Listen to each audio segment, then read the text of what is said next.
김종현의 정치쇼. 법사위 문제 이어서 여당의 시각 들어보도록 하겠습니다. 최영두 국민의힘 의원 연결합니다. 의원님 안녕하세요. 네, 안녕하십니까? 예, 의원님 어제 법사위 잘 보셨죠?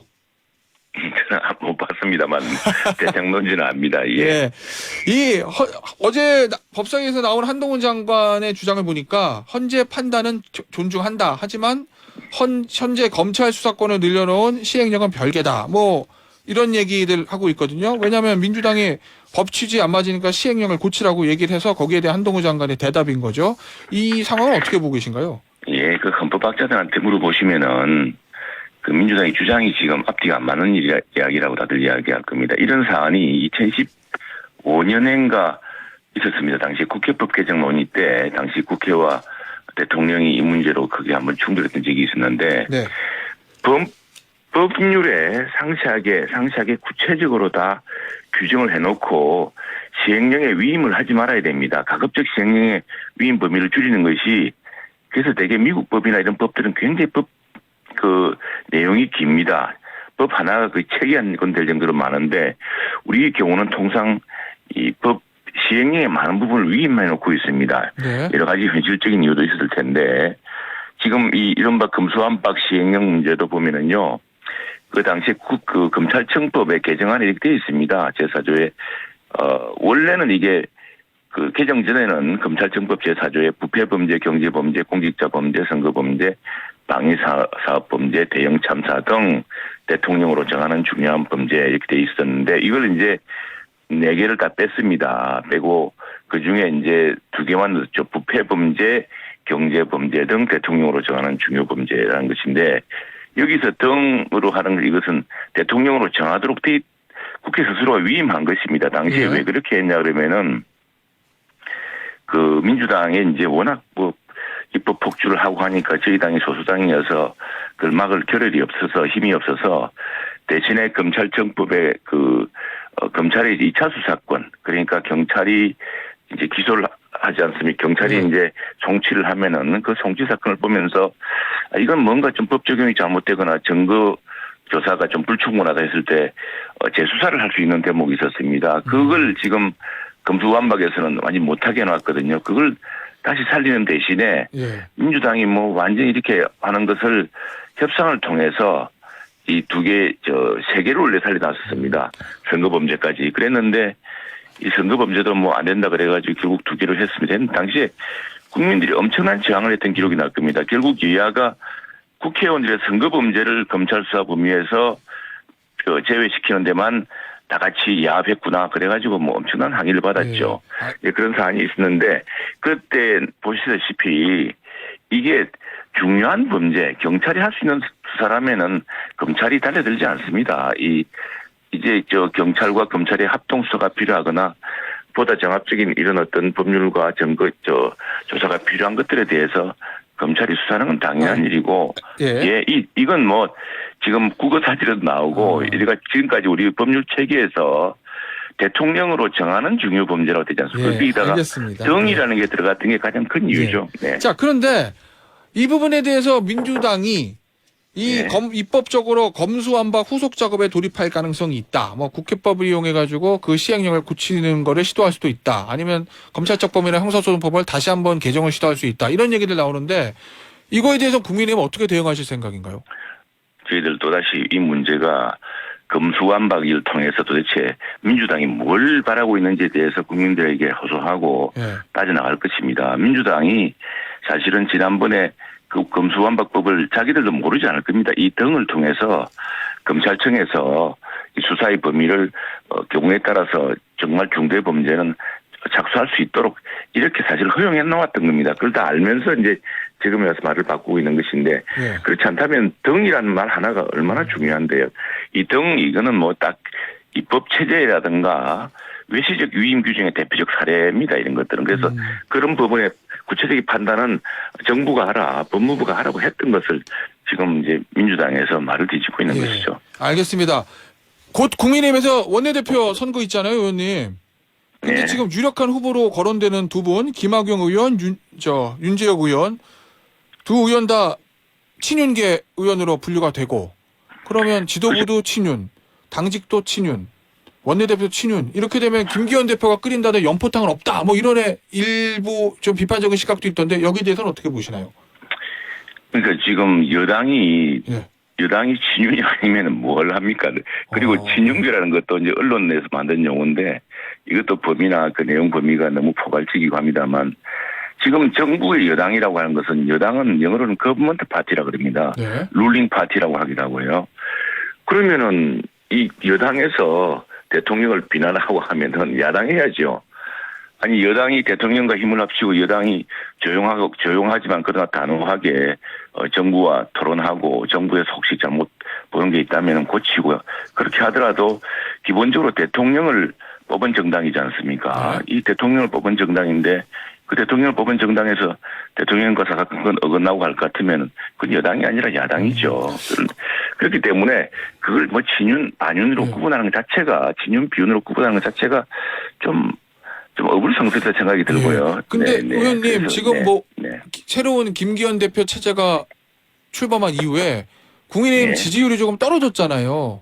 그 원인은 뭐라고 보십니까?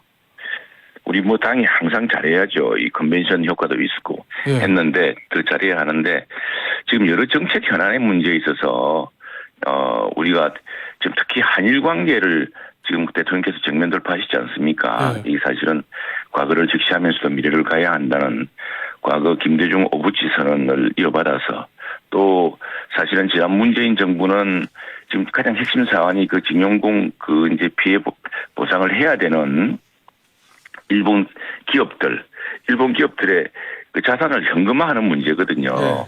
그 현금화를 지난 문재인 정부도 못했습니다. 결국 그것 때문에 우리 징용공 피해를 받은 우리 국민들에게 지금 보상을 제대로 못하고 있거든요. 이 문제를 해소하기 위해서 이제 대통령께서 정면 돌파를 한 건데 이거 상당히 과거 김대중 오부치 선언할 당시에 김대중 대통령도 굉장히 그 일본 문화 개방에 대해서 반대하는 국민 여론에 부딪혀서 크게 고전한 적이 있습니다.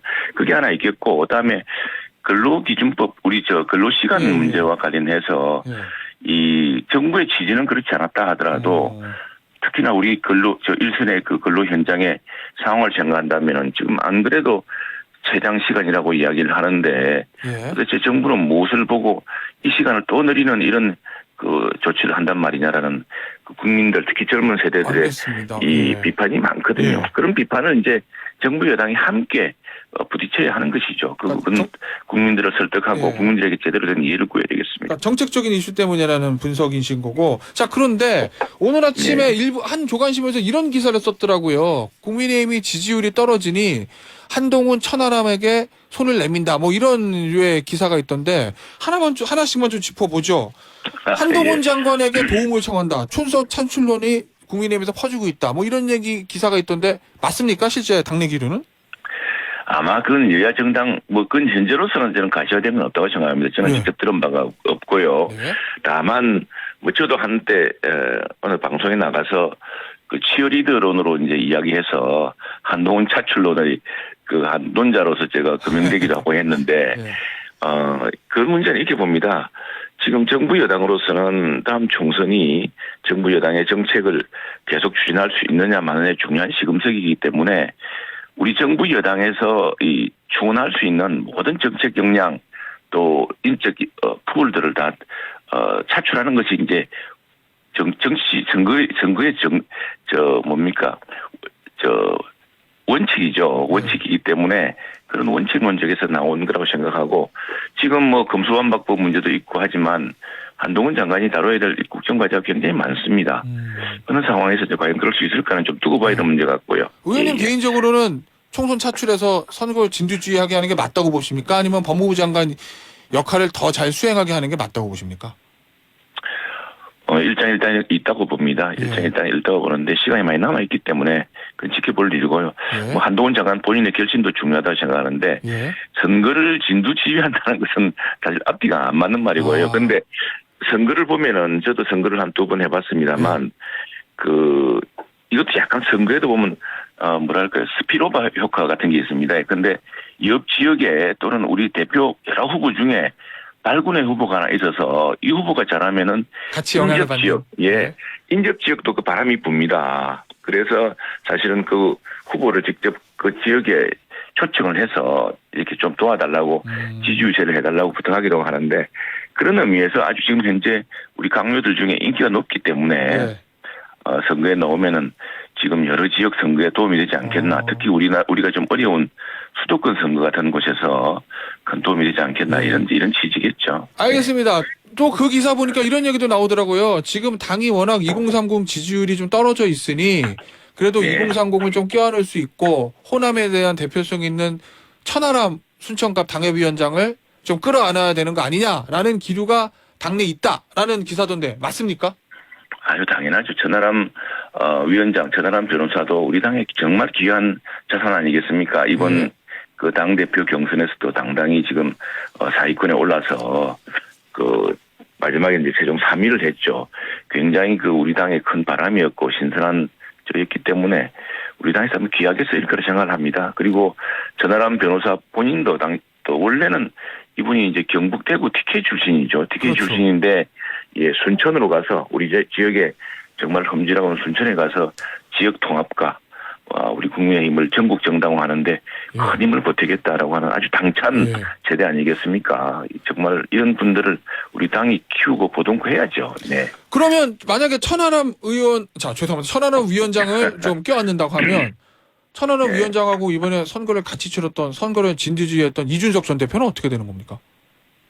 이준석 대표는 장외에 있었지 않습니까? 이준석 대표도 더 큰 일을 준비하셔야 되고 예. 또 당장 내년 총선에서 자신의 역할을 더 해야겠죠. 우선 총선에서 각 지역에서 이기는 게 더 중요하지 않겠습니까? 네. 그래서 다시 병원을 하는 것도 중요한 일이고요. 이준석 대표도 뭐 스스로 역할을 지금 어떻게 하는 것이 당을 위해서 중요한 것인지 우리 당의 힘을 보태는 것에 대한 여러 판단을 하시지 않겠습니까? 알겠습니다. 자, 의원님 네. 마지막 질문 될 것 같은데요. 얼마 전에 네. 불체포 특권 포기한 네네. 그 51명의 의원 중에 한 명이시잖아요. 네네. 네네. 왜 이걸 포기하신 겁니까? 시간 1분 있는데 이게 말씀 좀 해주시죠. 이 사실 이건 우리 당 의원들 중에 이전에 권성동 의원이나 이런 분들이 이미 실행했던 부분입니다. 그랬죠. 예. 이거 스스로 국민적 지탄을 받거나 국민적 의혹이 대상이 된 범죄 혐의에 연루가 되면은 법원에 당당히 끌어가서 스스로 가서 이제 내 혐의에 대해서 주장하면 되는 겁니다. 그런데 국회 전체를 방탄으로 동원해서 이렇게 하는 것은 맞지 않다. 그것이 이제 헌법상에 예. 정해진 그 조항이라고 하더라도 예. 그 스스로를 포기함으로써 국회에 부담을 들어주고 국민적 지탄이 되고 있는 범죄에 대해서 스스로 떳떳이 밝히는 거, 영장실질심사에서 스스로 떳떳이 밝히는 것이 당당한 것이다라는 평소의 소신입니다. 자, 예, 그런 소신을 많은 의원들이 갖고 있고요. 네. 예. 의원님, 예스노로 대답해 네. 주십시오. 이재명 네. 대표에 대한 압박 수단이다. 맞습니까? 전혀 아닙니까? 아닙니다. 예. 이재명 대표랑 상관없는 겁니까? 이재명 대표도 한 애가 되죠. 왜냐하면 이분도 바꾼다 그랬다가 대통령 선거 때 특권 없애겠다 그랬다가 지금 스스로 특권을 행사하고 계시지 않습니까? 우리가 그런 일구이연을 하지 말아야죠. 알겠습니다. 그런 양심적 선언입니다. 예. 네. 오늘 시간 관계상 여기까지 듣겠습니다. 지금까지 국민의힘 최영두 의원이었습니다. 의원님 오늘 출연 감사합니다. 감사합니다.